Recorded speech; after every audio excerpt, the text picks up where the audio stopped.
Yeah, I'm just going to that channel because I forgot that, yeah, you stream it. Cool. Well, I'm gonna take a sip now, but I'm happy for us to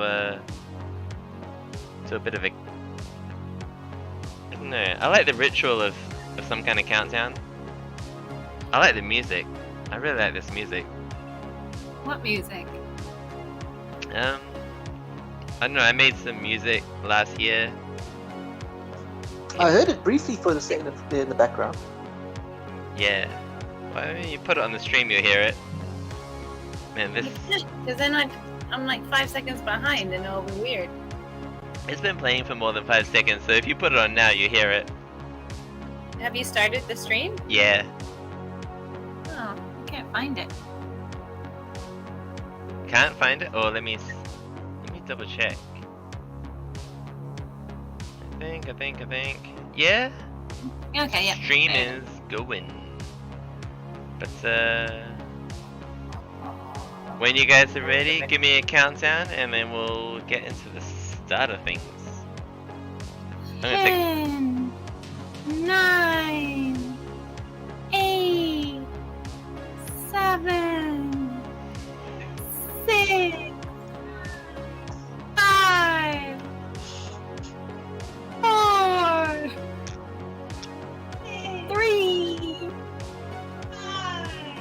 2, And I can hear an echo. What? 1.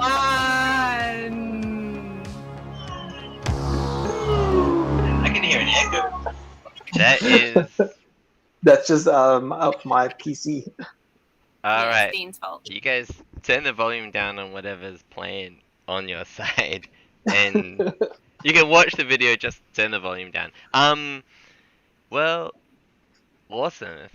Thank you guys for coming to this next week of Sci-Fi on Ice. And we have another milestone. This is story number 20. Boom. I can't believe it's been that long. And this week we are, and it's quite apt because we've read a story from I don't know, one of the classics of the genre, Isaac Asimov. And Again. yeah, it's our third one, right? Out of 20. That is a, oh dear. Let me check. Obsessive? Bum. Slightly obsessive, yes.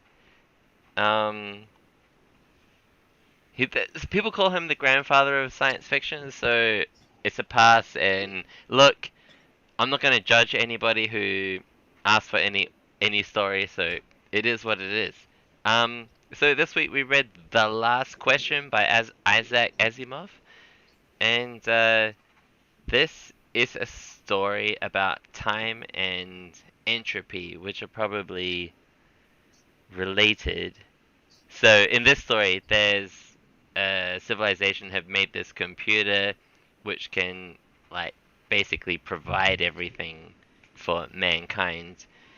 And it starts with these two people who ask a question, like what happens when the sun runs out? Like, you know, what happens? Yeah, when we run out of energy. Yeah, because like the sun is like made this like basically like this massive solar panel, like half the distance to the moon or something. So it's like it's got all this energy, you know, and it can, you know, and it can do everything. It can sustain us, and we're all good, right?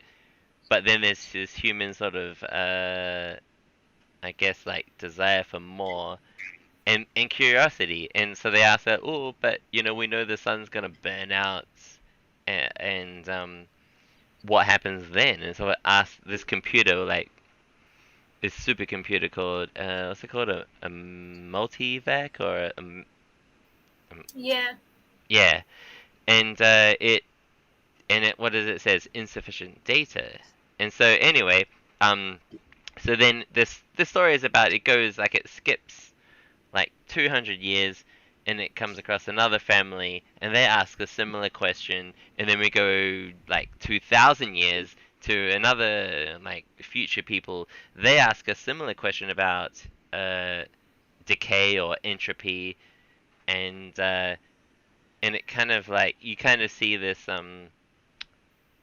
what is it, that this projection of mankind and where we're going, and but as and it centers on this question of entropy until I guess it goes into the last stage where well, there's two more stages. There's this spirit form of mankind where bodies are like in these planets storage rooms, but the spirits can roam freely around the universes. And then there's this final one called man, and but then there's this shrinking of the universe, and then apparently, I guess we get this thing where the universe starts all over again, and that's the end of the story. Which, personally, for me, I found the ending of the story a bit of an anticlimax to, like, it was a bit too predictable, I guess is what I would say. I was like, yeah, I get that. But anyway, I guess that's the crux of the story. Entropy, things decay, even despite our efforts to sort of sustain life. Um, yeah, how did you guys find this story? Um, I feel like I ought to have read it again, to be honest, Yeah. because I didn't realize that it was jumping forward in time with each new people Mm. until kind of near the end. Because, but then when I realized, like, it was nice because then you see, yeah, that this same question, this same issue has plagued man for millions and billions of years. And how life has changed, as you say, and society has evolved. Um, but yeah, because when it starts off, like the first phrasing of the question, I was like, wait, what? Mm. And like I had to break that down a few, like, and reread that. I'm like, what the heck is he asking? Um, but then it's kind of like each time they ask, it seems like they ask it in a more simple, upfront way. Because at one point, I think they just ask, can entropy be reversed? Mm. And you're like, I understand that. Okay, that's what you mean.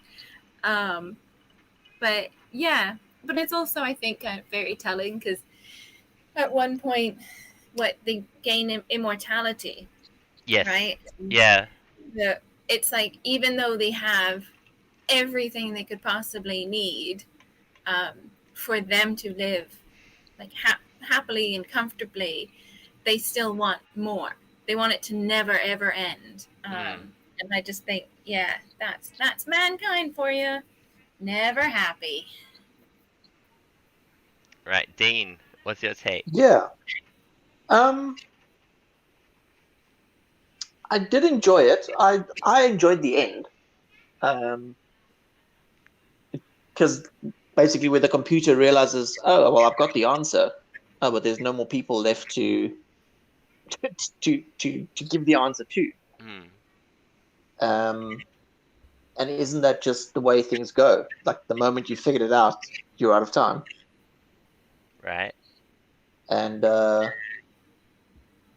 yeah, it's kind of like, the day you figure out life is the day you die.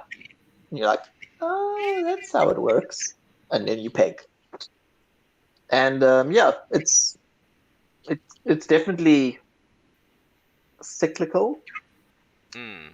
Yeah, it's just how nature works with cycles, and the beginning is the end, is the beginning is the end. And yeah. Yeah, I mean, this story it just goes straight to the heart of the big questions, and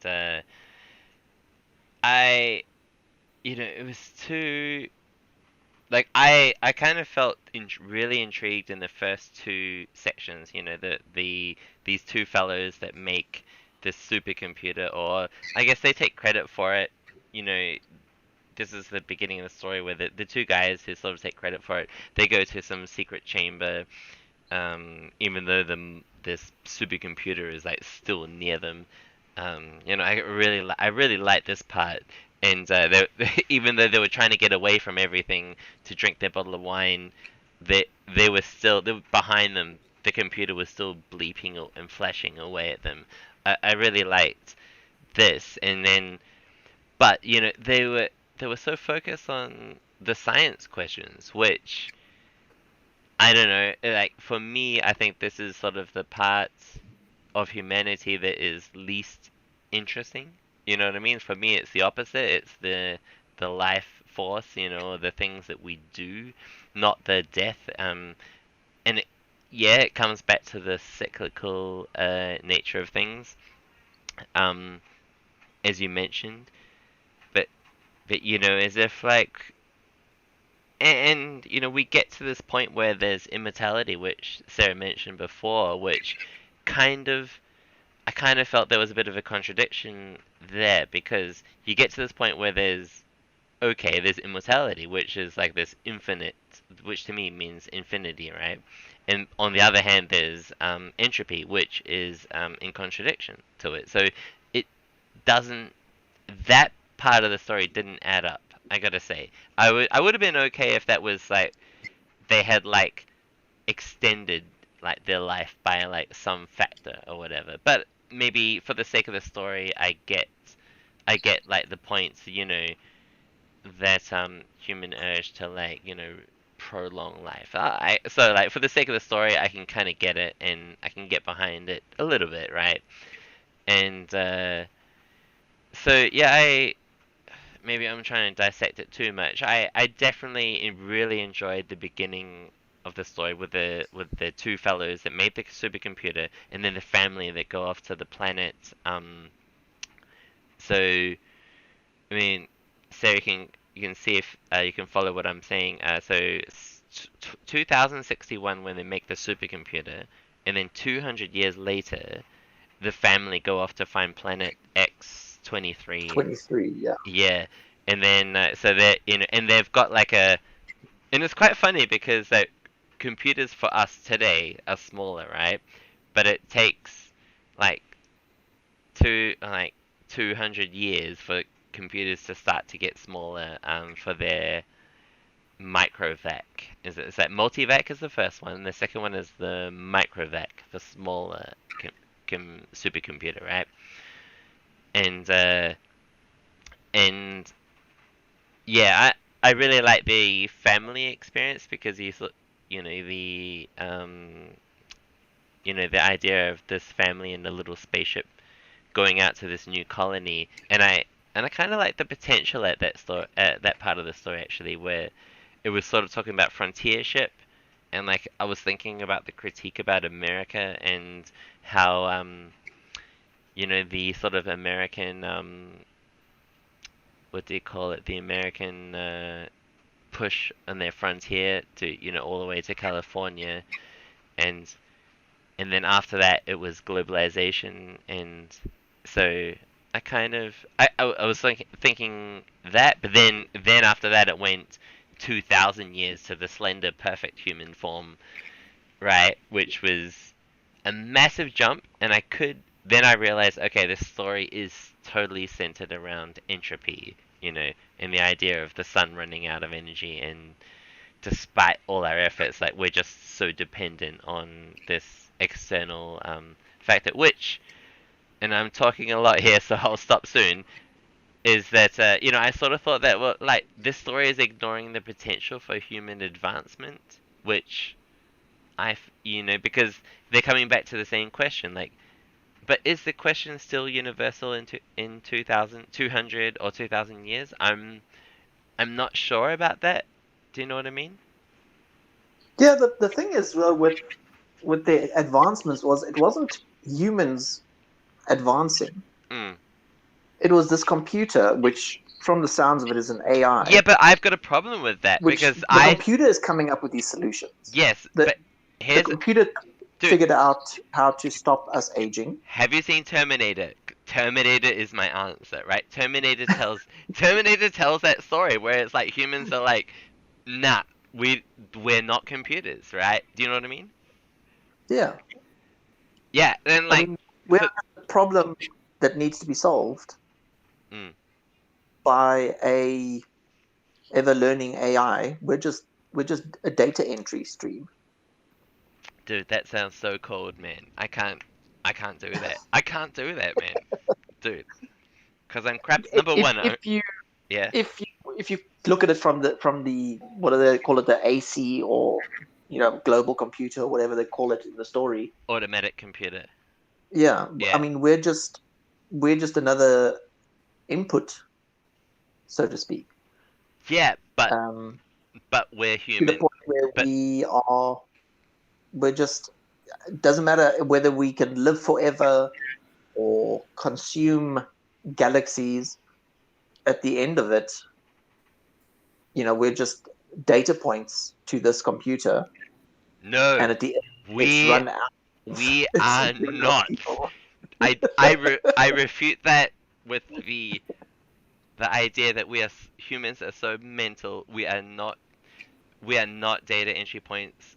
We defy we it's so like incongruous, like the way that we act compared to a computer. So I think humans are way more fascinating than computers, and we do not act that way. I No, you know what I not mean? that that's how we act, but Yeah. that's how the global computers, the automatic computers, that's how Mm. it's perceived humans. Right, so everything is data, right? And Yeah. this comes back to the question, right? The question about uh entropy or decay, and and and maybe I'm kind of like going to my like religious understanding of the world, where like order, like there's order and unraveling, or there's another word for unraveling. I think it's like chaos or something like that. There's like chaos and order. Is that it? Yeah. These are kind of the antidote to entropy is order, right? But there's still death in order, and this is why like I don't know, in biology, something like we have make babies and we do that kind of stuff, and then we continue on. We don't continue on as individuals, but as a species, right? Yeah. Man, I've spoken too much. I'm gonna take a break. Sorry, sorry. I'm sorry, man.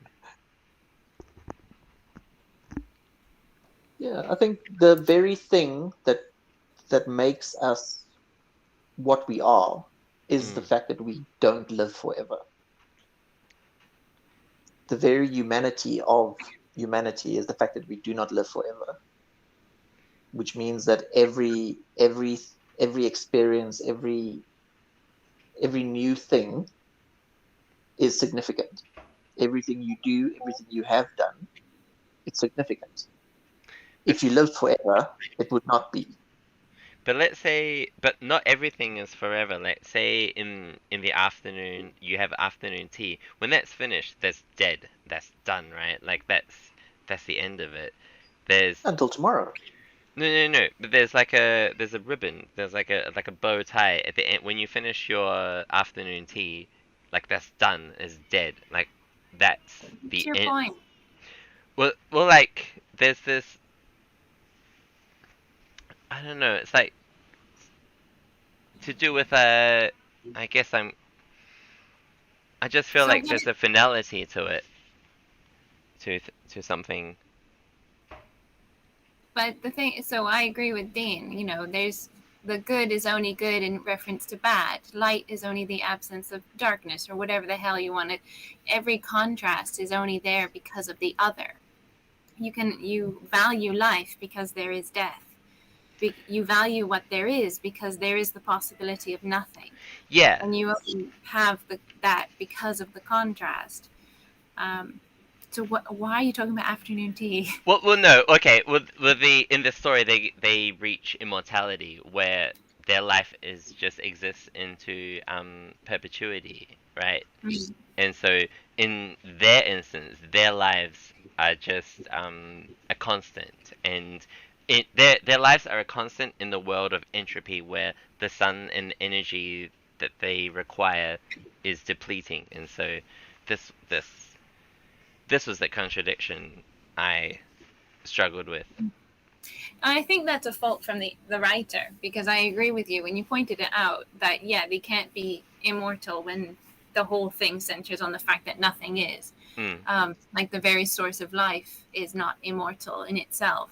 And I think that's a fault with the writer, because that's incongruent, and it doesn't make sense. I agree with you, because it should have been phrased in that the extended life, and that they now live to like 300 or 400 or whatever, Yeah.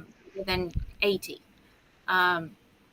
Because it flies in the face of the logic of the story, because the fact is this: for billions of years they're constantly concerned with the end of things, and yet the third out of fourth story is that there is no end to this particular type of thing.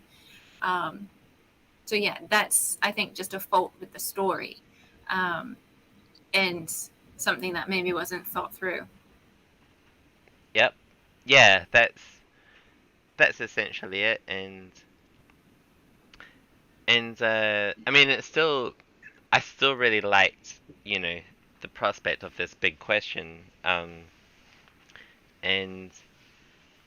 I don't know. I guess at this point, at the fourth chapter, when the bodies are located in planets, and I forget the names of there's two spirits. Is there one called like Z Prime, and what's the other fella called, or person?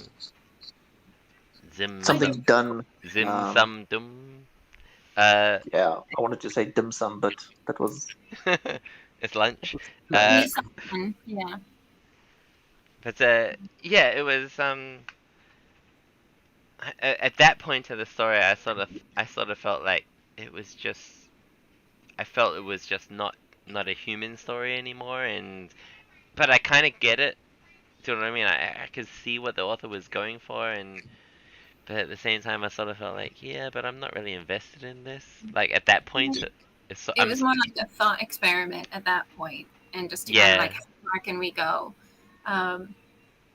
Yeah, if this devolves in this way, this is what I think it will lead to. Yeah, it was more like just an experiment, a thought experiment.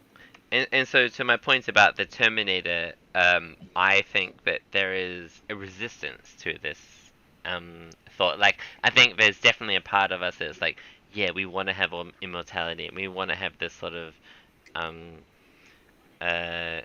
don't know what, this help that keeps us like, disease free, or whatever it is. It's But hubris.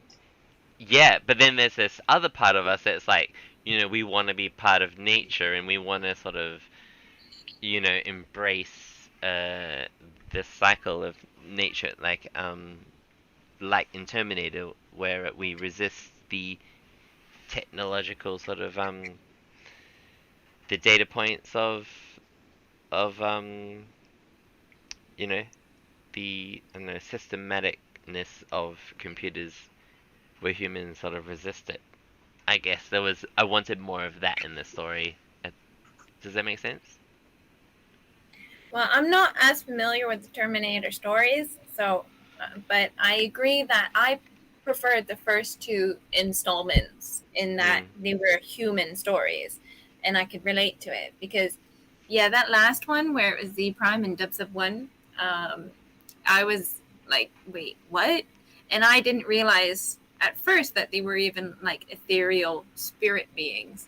And that's, I mean, I feel like I should have read it again, because I'm sure some things I didn't catch, like the whole time stamping. Like, I just read it again, and it's still not clear to me that it's 200 years later. So I was a little bit confused throughout, but yeah, I preferred the earlier stories because I could relate to them. And I think, yeah, that's a question that comes up, because even when you're at school and you find out about the sun and the solar system, is a question that is asked, kind of like, what happens when it runs out?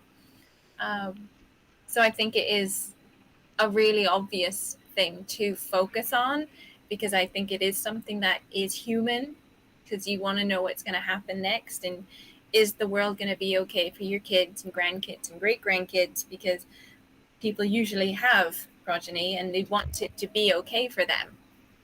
So I think it's a very human aspect of like us. But yeah, it was hard to relate to Z prime and D sub 1, and then just man with a capital M. Um, but yeah, as to the ending, I'm like, I'm yeah nonplussed by it because I do feel like it just trailed off, and I feel like either way, if he had said, and then there was nothing, or then he said, and they figured it out, either way, people wouldn't have been happy. Because you're like, how do you end a question that can't be answered? Like, Uh, how can you answer it? I would have been pretty content with the computer knew the answer, but like mankind was gone, and we didn't get to find it out. I would have been kind of cool with that. Like as a reader, you're like, oh, you're privy to something that we are not supposed to know, and so I reckon that would have been quite a nice ending, rather than the whole and then we started again was a bit. It was a bit too universal, which was like, yeah, right, okay, Yeah, but my point is that you would have liked that, but other readers wouldn't have. okay, Because it's yeah. a big concept, is what I'm saying, is that either way, whatever avenue he chose, people would have been like, nah, oh, I don't really see it. So it's because it's just such a massive concept. And it's so unknowable. Like there is no meaningful answer because we can't comprehend it. Can't comprehend what life would be like after the sun is gone because that'd be comprehending death, and we can't comprehend it. We have no idea what it's like except that maybe it's nothing. And you can't really imagine nothing. So that's my point. Is Yeah, that nobody would really be happy. yeah, and yeah, and I feel like this story comes across as one of those stories that, like, when you're drinking with your friends, like on a Friday night at 11 o'clock, and you're talking about the solar system or whatever you're talking, when you these big questions, and at the end of the day, you've drunk, I don't know how much you've drunk, but enough to sort of everything is frivolous that you say, and at the end of the day, it's meaningless because you wake up with dry mouth or like or whatever, just like in the first instance in this story with the two, I forget the names of the two With the people. two technicians sitting at the PC drinking. Yeah. Maybe it's all just a dream in Alexander and Bertram's heads. Maybe it's a thought experiment from them when they've been drinking. And there is no Z prime in D sub 1. But it In is S3. it's an interesting exercise to project out and to guess what would happen in thousands of years, because I personally wouldn't dare, because I just know how like irrational humans are, and Yeah, I our can predict 10 years from now. God, I couldn't be able to predict anything because also there's so much research being done that you have no idea like what it's about. There's so much stuff being done in secret that they're like, "Ba-ba, we've been working on this thing. Look at it." Well, mm, I mean, when I was growing up, like we didn't have internet, didn't have cell phones. I didn't like. I can't predict anything. I think it's impossible. I can't imagine a world where there is the next thing after the internet. I mean, I guess whatever, like something. I guess like in this story, it was something ethereal, right? If our children or grandchildren experience something ethereal, I mean, like, man, I don't know what's going on or the implications of that, let alone entropy. That's just Professor X stuff there, and then you're like, nah, that's comic books, buddy. Right, or Friday night, Great. or drinking on a Friday night, but every answer is probably wrong, no matter how smart your friend is. Yeah. Yeah. In terms of actual writing and the story, I think it's really good because I think he does capture the Mm. essence in a very short space of these like little snapshots and the progression. And I think considering the limited amount of writing and space and words, it's very effectively done. Yes, I agree with that. Yeah. Yeah. Yeah, he does say a lot in only a few short pages. Mm. Yeah, how many thousands of years does he take us through? That is quite a big Billions. task. Trillion, Yeah. 10 trillion years or something like that, they say.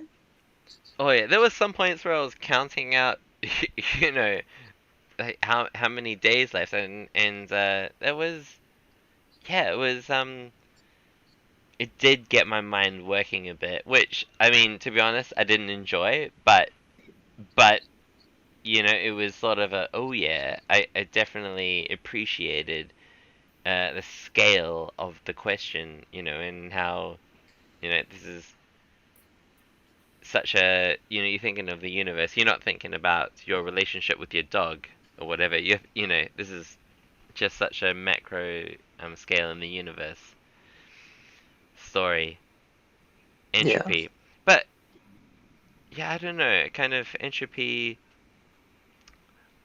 I don't know. I sort of, you know, I still sort of feel like it's the wrong question because I reckon in the timeline of mankind that we would think of other problems and entropy might be solved sooner than in the story, and there even when we resolve this question there may be other questions that we don't know of yet, and so that was my uh thinking, right?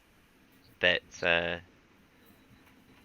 But then to my, I guess maybe it was a bit crude, the afternoon tea, like I just means like after time, like like a set of time, like something is final, right? Like that's what I meant by afternoon tea, like, you know, it's at this time and we can pinpoint when it finishes. So I mean that was just like, I just meant like the linear aspect of it's finished and it's done, and then after that it's the next thing. And whereas it, that's my understanding of entropy. It's like the the decay, you know, of something. Mm. Okay. Yeah. Shall we Yes. final thoughts and scores? Let's. Oh dear. Wait. Let me do one more thing. I have no final thoughts, by the way. No. The story leaves us with more questions than answers. Well, this is story number 20 that we've read. I'm quite proud of us. We've read so many stories. Um, no, this was quite an intriguing story to talk about, and I mean, like, the idea of entropy sounds so, I think like a good story writer could, how to say, you wouldn't word it as entropy. You just use the word death, right? Entropy is the process of death, right? And so you would, I think like a good story writer would talk about like the death of something, and Well, the moment we're born, we start dying. No, we start dying at like 25 or something. That's when we start. That's when our cells start dying at a faster rate that they're replicated. wait, no, our brain cells are at our peak when we're born. They go as soon as we come out of the womb. They go, our brain cells go down. But Okay, I'm still gonna think that someone in their like early 20s yeah, is more capable yes, than a baby.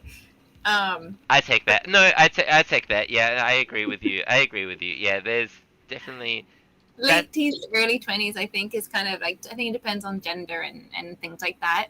Um, but yeah, there is a point where we start decaying faster than we are like being replicated cellular based.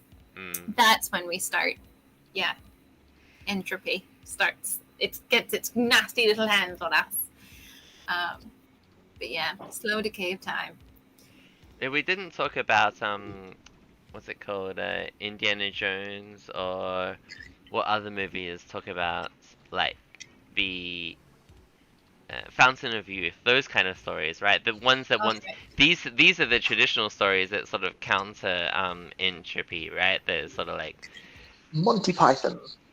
yes. Or wait, Probably not I'm the trying font to of go. information you're looking for. almost. You almost got it. Tangled also deals with life extension.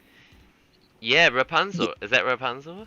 Yeah, but the new version where she's all like, "Ooh, golden hair, woo," and she like suddenly gets younger. Yeah, she's a bitch. And So basically, anywhere where a character suddenly turns into Ash, there you go. I But feel anyway, I feel like yeah, I feel like there's a lot of stories where that kind of happens, where there's sort of it's because people are obsessed with not dying because it's such a scary concept. Because that's what, like I was saying, like you can't imagine that what's going to be after because you just can't imagine nothing, and it scares so many people. Hence religion. But and that's why you have it keep coming up, which is why I think this question is such a good question because people will be asking it forever and ever because nobody really wants to die, you know, unless obviously for other reasons, exceptional reasons. But it's just so scary. I'm alright with it. I think yeah, personally. I'm not. I don't want to die. I'm not ready. Well, not tomorrow, but yeah, I definitely have like a preference. I'm sort of like yeah, about this time. Like when my youngest kid turns 18, I'm kind of like I'm definitely okay then. Like No, as you're not. well, Because you're going to see them get married yeah, and then yeah. their kids. You're never going to be okay with it. Like worst case, actually, w- there was a point at a time where I was just like, I just wanted to like see my first kid be born. I remember that and thinking like, I just wanted that. But then when my kid was born, I was like, oh no no, I want to see this next bit. There was a bit of That's what I'm saying. yeah. There's always going to be, and the next bit. And well, actually, and then a bit more. My dad says when he gets to the point where, like, my granddad got, and I had to take care of him, he's like, he doesn't want to get to that point, which I agree with. I never want to, like, a vegetable kind of form. And it's like, yeah. Then, because it's like you were saying at the beginning, it's that human aspect as well, where the questions were too technical and it misses out that human aspect. As soon as it stops becoming a joy to be on Earth and be present and live, and then you're kind of like, yeah, okay, what is the alternative? Let's explore that. Pretty much, yeah. Anyway, those were my final thoughts. Score. Finality, I'm gonna have a sip of my drink, and Dean, you're gonna talk for a bit while I put some liquid in my mouth. Yeah, what's your final thoughts, Dean? My final thoughts, I think, like we said earlier, the very fact that we die gives value to our lives. And if we lived forever, there wouldn't be any urgency to do anything because you'd always go, oh, well, we'll do it later. We've got time.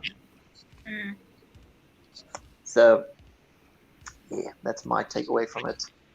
Don't put off till tomorrow what you can do today. Seize the day. Carpe the diem. Well, quite, right. There we go.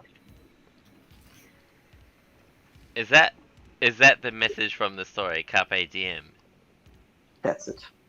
I've seen that movie. That does not make sense. Robert Williams. In my captain. Yeah, the Secret Poet Society. It depends which way you watch Terminator. Did you watch from the... Dead Poet Society. Yeah, it was a little bit secret, but yeah, the Dead Poet Society. But no, Terminator. Was it the story of a plucky little robot trying to beat the odds? Well, the multivac, I reckon. It's an AI. I reckon Yeah, but I very reckon here's the thing, like once like if to like I don't know, maybe tomorrow is the wrong date, but like let's say in 10 years, right? There's a computer and then it just amazes us. It provides every answer. Like every question we ask it, it gives us the answer, and we just become, I don't know, stupefied by yeah, its amazing not knowledge, but its ability to what is it? to think. Yeah, to I mean, think if like somebody's doing all your yeah, thinking for you, you're gonna supercomputer. learn. Right. So if we get to that point, but I reckon there's gonna be a segment of mankind that reject it and go, F that. I'm out, right? And I'm getting a machine gun and I'm gonna machine gun this supercomputer, right? And look, and it's gonna be the Terminator War, which I reckon the movie Terminator answers this question. First is like there's conflict in the question. That's this is my sort of final thought. Yeah, there's conflict in the question to the perfection of a supercomputer that is trying to answer the question of entropy, which is probably a bit derived, but that's me. I'm out. Yeah. Cool. Let's give it some numbers. Okay. Numbers time. I want to go eat dinner.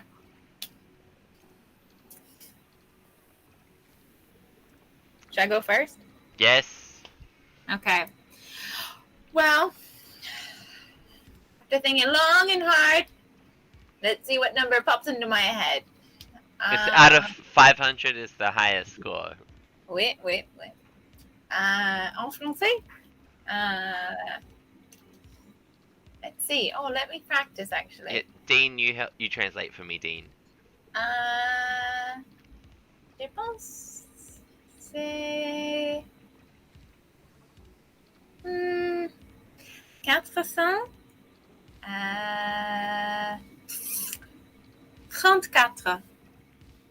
Dean, what's that? 400 Oui. and Sunk something? What? 34. Oh, Dean, it's you, not me. I'm out. 34. 434. there we go. Getting it. 434. All right. Heathens. I think it was quite a good story. He did well in a short space, even though the ending is maybe just kind of, but yeah, overall, it's a good read.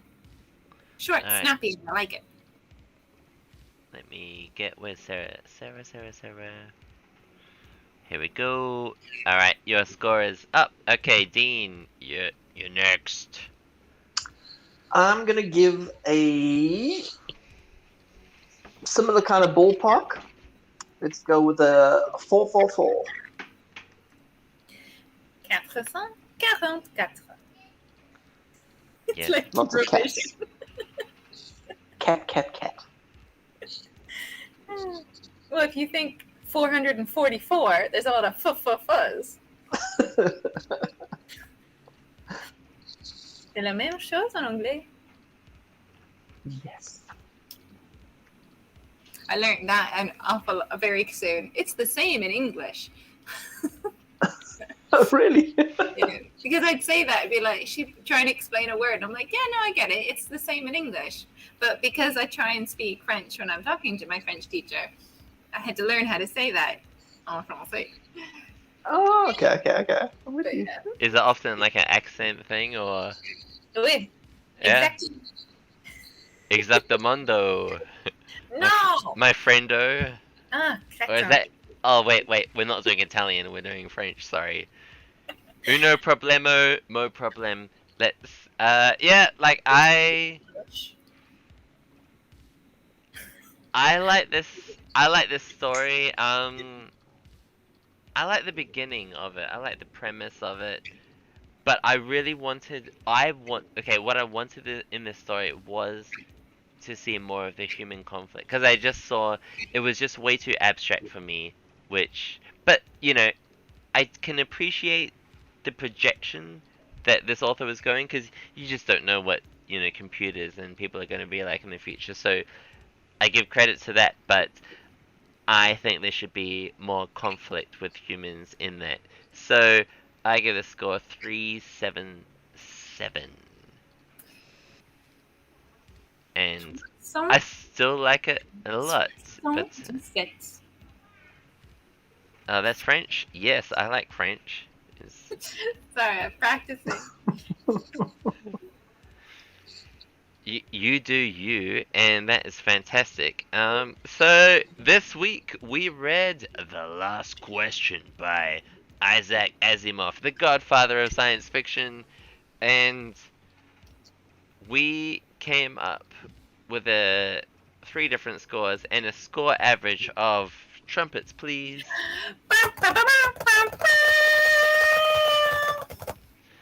418. That's a very good En score. français? Let's take a look at where it lines up on our table. It's not in the middle, it's very high. Let me move. 400 would do that. 400. It's third. Number 3. Mon Dieu. Just below the new you and above so the new you was 426 and Tony and the Beatles was 411, and this story this week was 418, right in the middle of that. Very good. Yeah, it was a very good story. Yeah, it was. A big question story, and I like that it was very science fiction for the genre. Very good. So, Well, yeah, we'll do the story that I sent you for next week. Because, yeah, Dean, we weren't sure if you were going to send it to us or not. So I got another one just in case. Amaryllis, we'll read that one for next week. I'll send it to you, Dean. Thank you. Yeah, you're right with that, Stephen? yep, next week. Well, I'm alright with it because I've read it. Amaryllis by some person. I can't remember the name of the person. No, I can't remember either. No, I can't remember it. But yeah, Amaryllis. It's about an alternate universe, and it's a very I talked to Sarah the other day about it. It's a very sensorious, the story is quite good and really sort of talking about the senses, and perhaps I'll stop there and we'll talk about it next week. But yeah, that's what we're going to talk about next week. Cool. Semaine prochaine.